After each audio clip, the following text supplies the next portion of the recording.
தமிழ் புத்தாண்டு 2026 உலக அளவில் ஒரு மிகப்பெரிய மாற்றத்தையும் கொஞ்சம் சுமூகமாக உட்கார்ந்து வேலை செய்கிற எல்லாருடைய வாழ்க்கையிலையும் கடுமையான உழைப்பை வைத்து உழைக்கக்கூடிய மனிதர்களின் வாழ்க்கையில் கோச்சிங் பிஸ்னஸில் இருக்கிறவங்க, ஆன்மீக துறையில் இருக்கிறவங்க, கோவில்களில் கூட்டம் நிரம்பி வழியும், பள்ளிக்கூடம், வாத்தியார், இதை ஒட்டி இருக்கக்கூடிய தொழில்கள் உட்கார்ந்து வேலை செய்யக்கூடிய ஆடிட்டர் தொழில், நீதிபதி தொழில், விலைவாசிகள் உயரக்கூடும், சில இடங்களில் ஸ்தம்பித்து மீண்டும் உயிர் பெற்று வரும்.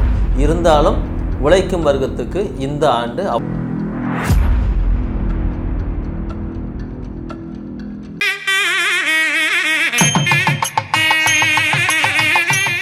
கடவுளர்கள் டிவி நேயர்களுக்கு வணக்கம்.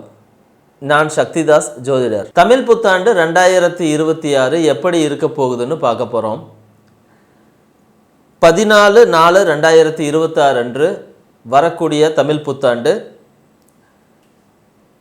உலக அளவில் ஒரு மிகப்பெரிய மாற்றத்தையும் சில ஏற்றத்தாழ்வுகளையும் உருவாக்கிக்கிட்டு தான் போகும் இந்த பிரபவ ஆண்டு. அன்னைக்கு இருக்கக்கூடிய கிரக நிலைகள் பார்த்தோம்னா, சூரியனும் சுக்கிரனும் மேசத்தில் இருக்காங்க, மிதுனத்தில் குரு இருக்குது, சிம்மத்தில் கேது இருக்குது, கும்பத்தில் சந்திரனும் ராகுவும் இருக்காங்க, மீனத்தில் சனி, புதன் மற்றும் செவ்வாய்னு எல்லா கிரகங்களும் ஒரு விதமான ஒரு காம்பினேஷனில் தான் உட்கார்ந்துருக்கு. இந்த காம்பினேஷன் உலக அளவில் இந்த தமிழ் புத்தாண்டுக்கு என்னென்ன விதமான நன்மைகளை உருவாக்கி தரப்போகுது, இல்லை என்னென்ன விதமான தீமைகளை உருவாக்கி தரப்போகுது அப்படின்னு பார்க்கும்போது, கொஞ்சம் சுமூகமாக உட்கார்ந்து வேலை செய்கிற எல்லாருடைய வாழ்க்கையிலையும் ஒரு விதமான ஏற்றத்தையே உருவாக்கி தரும். கடுமையான உழைப்பை வைத்து உழைக்கக்கூடிய மனிதர்களின் வாழ்க்கையில் சில சிக்கல்களும் நெருக்கடிகளும் உருவாக்கி தரும். இது இந்த தமிழ் புத்தாண்டு பிறக்கும் போதே கொண்டு வந்திருக்கக்கூடிய ஒரு வரமும் ஒரு நெருக்கடியுமாகத்தான் இருக்குது. ஏன்னா இந்த வருடத்தின் ராஜாவாக குருவே வருகிறார், மந்திரியாக செவ்வாய் வருகிறார். ஸோ ராஜாவாக குரு வரும்போது குரு தன்னுடைய தன்மைகள் முழுவதையும் அப்படியே உலகமெங்கும் பரப்புவார். அப்போது கோச்சிங் பிஸ்னஸில் இருக்கிறவங்க, அப்புறம் ஆன்மீக துறையில் இருக்கிறவங்க, கோவில்களில் கூட்டம் நிரம்பி வழியும், மக்கள் மத குருமார்களை தேடி போவாங்க, எல்லா மதங்களின் மீதும் நம்பிக்கை ஏற்படும், பற்றுதல் ஏற்படும். இந்த மாதிரியாக அதோடு சேர்த்து பள்ளிக்கூடம், வாத்தியார், இதை ஒட்டி இருக்கக்கூடிய தொழில்கள் ரொம்ப நல்லா இருக்கும். உட்கார்ந்து வேலை செய்யக்கூடிய ஆடிட்டர் தொழில், அப்புறம் குருவுக்கு ரொம்ப முக்கியமாக இருக்கக்கூடிய நீதிபதி தொழில், இது மாதிரியான விஷயங்கள் எல்லாமே இந்த வருடத்தில் ரொம்ப அற்புதமாக இருக்கும். அதுக்கு நேர் ஆப்போசிட்டில் இருக்கக்கூடியது என்னென்னா, ரொம்ப கடுமையான உழைப்பை போட்டு செய்யக்கூடிய உற்பத்தி துறை, விவசாயம் மற்றும் போக்குவரத்து, அடிப்படையாக செய்யக்கூடிய உடல் உழைப்பை வாங்கக்கூடிய தொழில்கள், இயந்திரம் சார்ந்தவை, இதை எல்லாமே கொஞ்சம் ஏற்ற இறக்கமாகத்தான் போகும்.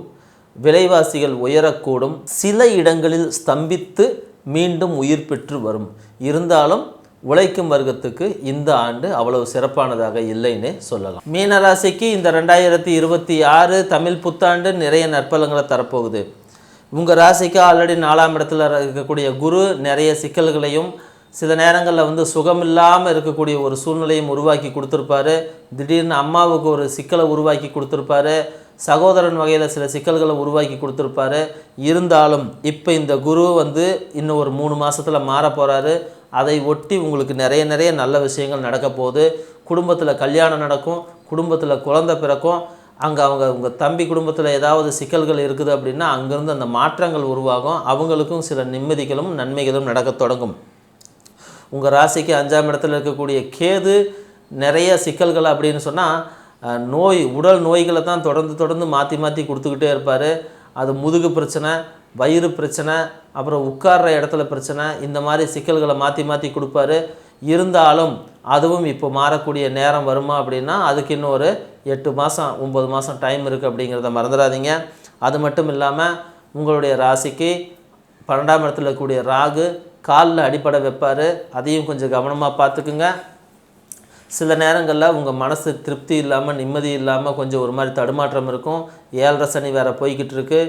7.5 சனியோட தாக்கம் இப்போ ஜென்ம சனியாக மாறி உங்கள் மேலே ஏறி நின்றுக்கிட்டு இருக்கு. நிறைய விஷயங்கள் பயணங்கள் போகும். உணவு சம்மந்தப்பட்ட விஷயங்களில் கவனம் தோணும். இல்லைன்னா சாப்பாடு கொஞ்சம் கிடைக்கிறதுல வந்து சரியான முறையான நேரத்தில் சாப்பிட முடியாது. இல்லைன்னா சரியான முறையான உணவு உங்களுக்கு கிடைக்காம போகவும் வாய்ப்பு இருக்குது. கவனம் தான் ரொம்ப முக்கியம். உங்களை காப்பாற்றுறது இந்த தெய்வ அனுகூலமாகத்தான் இருக்கும். இருந்தாலும் கூட உங்களுக்கு வேறு சில விஷயங்களும் இங்கே இருக்குது, காத்திருக்குதுன்றதை மறந்துடாதீங்க. உங்களுக்கோ உங்கள் குடும்பத்திலோ திருமணம் அப்படிங்கிறது ஒன்று தயாராகும். இல்லை அப்படின்னா உங்கள் குடும்பத்தில் இருக்கிறவங்க எங்கேயாவது வெளிநாடு வெளியூர் போகிறதுக்கான ஒரு வாய்ப்பு உருவாகும். 6ஆம் இடத்துல 12ஆம் இடத்துல இருக்கக்கூடிய இந்த சர்ப கிரகங்கள் உங்களை எப்படியாவது உங்கள் குடும்பத்தில் இருக்கிறவங்கள ஒருத்தரை பிரித்து எங்கேயாவது ஒரு இடத்துல கொண்டு போய் நிற்க வைக்கிறதுக்கு முயற்சி பண்ணிக்கிட்டே இருக்கும். பட் இருந்தாலும் இந்த குருவுடைய பயிற்சி வந்து ஜூன் மாதத்துக்கு மேலே நடக்கும்போது அந்த குடும்பத்தில் விலகி நின்றவங்க எல்லாம் மறுபடியும் ஒன்று சேர்ந்து அந்த குடும்பம் ஒரு சுபிட்சமாக இருக்கிறதுக்கான வாய்ப்புகளை உருவாக்கி தரும். உங்களுடைய மனசில் வந்து கொஞ்சம் கவனம் வச்சுக்கிங்க. திடீர்னு மன சோர்வு உண்டாகும், உடல் சரியில்லாமல் போகும். அது மட்டும் இல்லாமல் உங்களுடைய காலில் அடிபடுறது, உங்களுடைய கழிவு வெளியேறும் பகுதிகளில் சில சிக்கல்கள் வர்றது, எரிச்சல் வர்றது, புண்ணு வர்றது, இந்த மாதிரியான விஷயங்கள் உருவாக வாய்ப்பு இருக்குது. கொஞ்சம் உடம்பு சூடாகவும் வாய்ப்பு இருக்குது. இதனால் கண்ணும் சிக்கலாகும். கிட்னி அது சம்மந்தப்பட்ட ஏதாவது பிரச்சனை வருதா அப்படின்னு செக் பண்ணி பார்த்துங்க. யூரினில் வந்து அந்த கிரியேட்டின் லெவல் எந்த அளவுக்கு இருக்குது, சால்ட் லெவல் எந்த அளவுக்கு இருக்குது, சுகர் லெவல் எந்த அளவுக்கு இருக்குது அப்படின்றது எல்லாத்தையும் பார்த்துக்குங்க. பார்த்துக்கிறதன் மூலமாக உங்களுடைய பிரச்சனைகள் நிறைய விஷயங்களை நீங்கள் தீர்த்துக்கலாம். மீனராசியை சேர்ந்த அரசியலில் இருக்கக்கூடியவங்க, அரசியலை சுற்றி இருக்கக்கூடியவங்க யாராவது இருந்தாங்கன்னா அவங்களுக்கு இந்த காலம் ரொம்ப ரொம்ப பொன்னான காலம். ஜனவசியம் அதிகமாக ஏற்படக்கூடிய காலம். அவங்க இந்த தேர்தல் இல்லைன்னா வேறு ஏதாவது ஒரு விஷயங்களில் சேர்ந்து நின்னாங்கன்னா அவங்க ஜெயிப்பாங்க. தேர்தலில் தான் அப்படின்றது இல்லை, தேர்தலில் வந்து அந்த தேர்தலை ஒட்டி வேலை செய்கிறவங்க, தேர்தல் சமயத்தில் ஒரு முக்கியமானவங்க அவங்க எல்லா ஊருக்கு வரமாட்டாங்கன்னாலும் அந்தந்த லோக்கலில் இருக்கிறவங்க யாராவது வேலை செய்யணும், அவங்க ஜெயிப்பாங்க, அவங்க முக்கியமாக வேலை செஞ்சுருக்காங்க, நல்லா வேலை செஞ்சுருக்காங்க அப்படின்னு ஒரு பேர் வரும் இல்லைங்களா. அது வந்து ஜனவசியத்தின் மூலமாக ஏற்படுவது. ஸோ மீனராசியில் இருக்கக்கூடியவங்க அரசியலில் பெரிய லெவலில் ஷைன் பண்ணுவாங்க. உங்களுடைய மக்களுடைய தொடர்பு, மக்களுடைய வெகுமானம் எல்லாம் உங்களுக்கு கூடும். அதனால் சில விஷயங்கள் உங்களுக்கு சாதகமாக அமையும். உங்களை வந்து மேலிடத்துலேருந்து பார்த்துக்கிட்டு இருப்பாங்க. உங்களுடைய செயல்பாடுகள் எல்லாமே கண்காணிக்கப்பட்டு உங்களுக்கு அதுக்குரிய ரிவார்டு இந்த முறை கிடைக்கும். முழுமையாக உறுதியாக 100% உங்கள் எஃபர்ட்டை போட்டிங்க அப்படின்னா மீனராசிக்கு அரசியல் எதிர்காலம் அற்புதமாக இருக்கிறது. அரசாங்கத்தில் வேலை செய்கிறவங்களுக்கு ஒன்றும் பிரச்சனை இல்லை.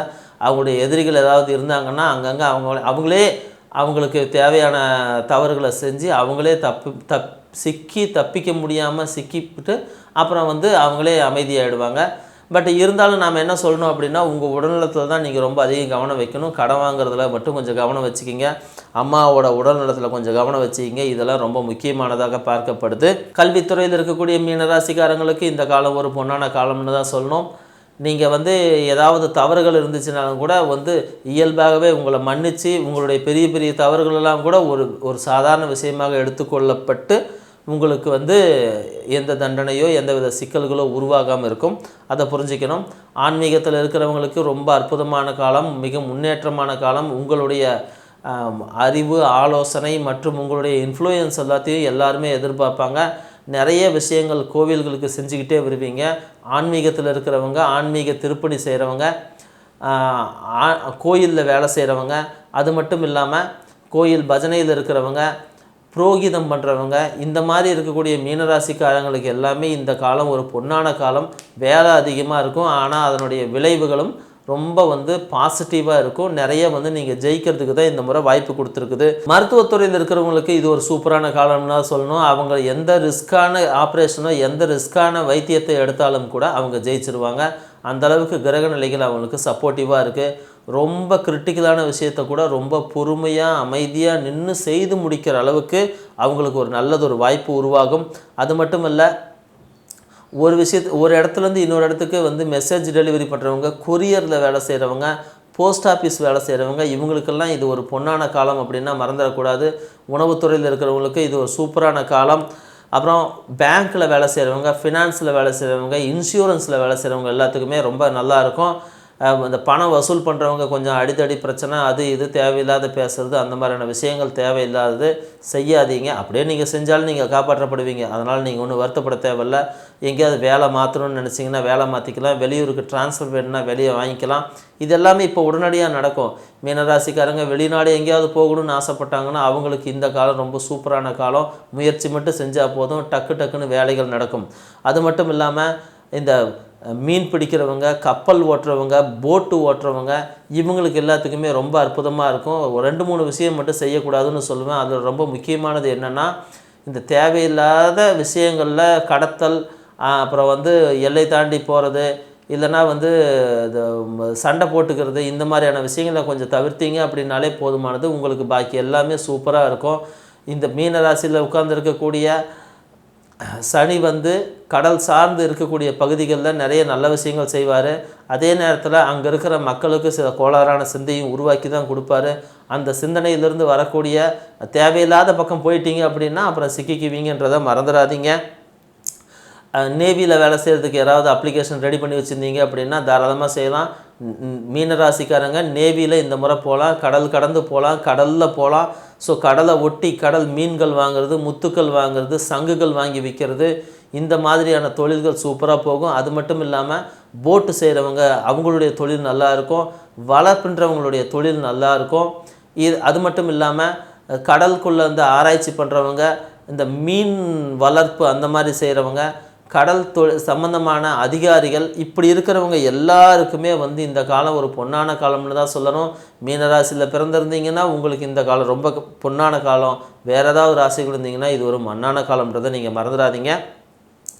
கோயில் வேலைகள், கோயில் கட்டுறவங்க, அது மட்டும் இல்லாமல் கோவில்களில் வந்து சிற்ப வேலை செய்கிறவங்க, பெயிண்ட் அடிக்கிறவங்க, கோயிலுக்கு வந்து ஸ்தபதிகளை சிற்பம் செஞ்சு கொடுக்குறவங்க, அதுக்கு பூஜை பண்ணுறவங்க, இப்படி கோயிலை ஒட்டி போகக்கூடிய எல்லா இடத்துலையுமே ஒரு மிகப்பெரிய நன்மைகள் இருக்குது. அதன் மூலமாக உங்களுக்கு ஒரு பெரிய லாபமும் இருக்குது அப்படிங்கிறதையும் புரிஞ்சுக்கணும். எந்தவித மதத்தை சேர்ந்தவங்களாக இருந்தாலும் அந்த மதத்தை சேர்ந்த போதரகர்கள், அந்த மத தலைவர்கள், இவர்களுக்கு எல்லாமே வந்து இந்த காலகட்டம் கொஞ்சம் சரியில்லைன்னு தான் சொல்லணும்.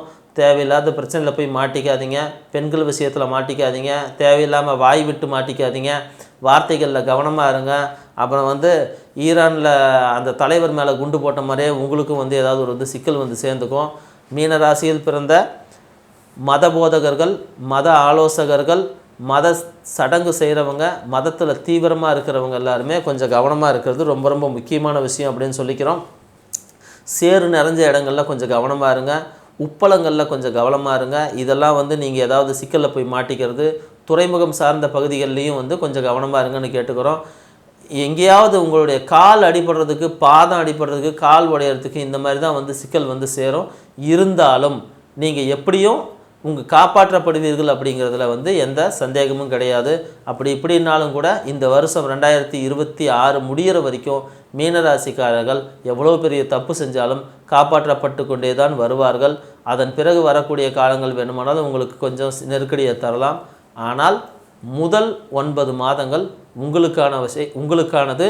என்ன வேணாலும் நீங்கள் செய்யலாம், நீங்கள் எல்லாத்தையுமே ஜெயிச்சுட்டு வருவீங்க. இருந்தாலும் உங்களுடைய வாழ்க்கையில் வேறு ஏதாவது சிக்கல் வருது, இல்லை உங்களுடைய முன்னேற்றத்தில் எங்கேயாவது சிக்கல் வருது அப்படின்னா அதுக்கு ஒரு தெய்வ வழிபாடு சொல்கிறேன், பரிகாரம் சொல்கிறேன், அதை கேட்டுக்குங்க. ஒரு குறிப்பிட்ட நாளில், ஒரு குறிப்பிட்ட நட்சத்திரத்தில் நீங்கள் கோயிலில் போயிட்டு ஒரு பரிகாரமோ இல்லை வந்து ஒரு வழிபாடோ செஞ்சுட்டு வரும்போது உங்களுடைய பிரச்சனைகள் தீரும்ன்றதை புரிஞ்சுக்கிங்க. அந்த நாள் என்னென்னா, பௌர்ணமி முடிஞ்சு 3வது நாளாக வரக்கூடிய துதிதியை, அதாவது பௌர்ணமிக்கு 2வது நாளாக வரக்கூடிய துதியை திதியும் சதய நட்சத்திரமும் ஒன்று சேர்ந்த காலத்தில் நீங்கள் எங்கே ஒரு சிவன் கோயிலுக்கு போயிட்டு ஒரு பாலபிஷேகம், தயிரபிஷேகம், தேனபிஷேகம் அப்படின்னு சொல்லிட்டு நிறைய அபிஷேகங்களை வச்சு ஒரு சாமி கும்பிட்டு வர உங்களுக்கு பிரச்சனை தரும். ரொம்ப முக்கியம், நான் குறிப்பிட்ட நாளும் குறிப்பிட்ட நட்சத்திரமும் ஒன்று சேர்ந்து வரக்கூடிய அந்த நாளில் செய்யும்போது உங்களுடைய பிரச்சனை ஒரே நாளில் அந்த பூஜை முடியறதுக்குள்ளேயே கூட பெரிய அளவில் தீர்ந்துடும். ஒரு 70-75% 90% பிரச்சனை தீர்ந்து நீங்கள் வந்து மொத்தமாக காப்பாற்றப்படுவதற்கே ஒரு அற்புதமான காலமாக அமையும் அப்படிங்கிறத சொல்லிக்கிறோம். உங்களுக்கு இந்த வீடியோ பிடிச்சிருக்குது அப்படின்னா சப்ஸ்கிரைப் பண்ணுங்கள், ஷேர் பண்ணுங்கள், லைக் பண்ணுங்கள், உங்களுடைய கமெண்ட்டை கமெண்ட் பாக்ஸில் போடுங்க. கடவுள் அருள் டிவியை பார்த்தமைக்கு நன்றிகள். மேலும் இது போன்ற தகவல்களை தெரிந்து கொள்ள கடவுள் அருள் டிவியை சப்ஸ்கிரைப் செய்யுங்கள். மறக்காமல் பெல் ஐக்கானை கிளிக் செய்யுங்கள்.